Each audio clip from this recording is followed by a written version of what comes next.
যারা গেম খেলেন বেশি বেশি করে খেলবেন, কারণ গেম খেলা স্বাস্থ্যের জন্য বেশি ভালো।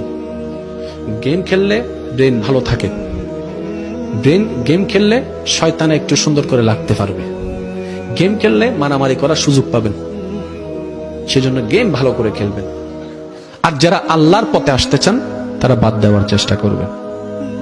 বুঝাতে পারিনি মনে কথাটা? আমি হ্যাঁ বলেছি, ঠিক আছে, গেম খেলেন, খেলবেন না কেন? এই বয়সে না খেলে কি বুড়ো বয়সে খেলবেন নাকি? কিন্তু গেমে যেন আপনাকে না খেলে। বুঝেন না আমার কথা? আপনার মন চাচ্ছে, আপনি গেম খেলছেন, আজান দিয়েছে, গেম আপনি ছাড়তে পারেন নাই, তার মানে গেম আপনাকে খেলতেছে। গেম আপনাকে খেলতেছে, আপনি গেম খেলছেন না। আপনার মা ডাকছে, এদিকে আয়, গেম আপনাকে খেলছে। আপনি কখন গেম খেলেন জানেন?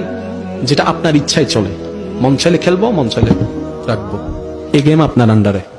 কিন্তু আপনি নিজেকে প্রশ্ন করে দেখেন, আপনি গেম খেলেন নাকি গেম আপনারে খেলে? যদি গেম আপনাকে খেলে তাহলে দেন সব, জোরে বলেন না, সব এমবিও টিয়াও সব শেষ।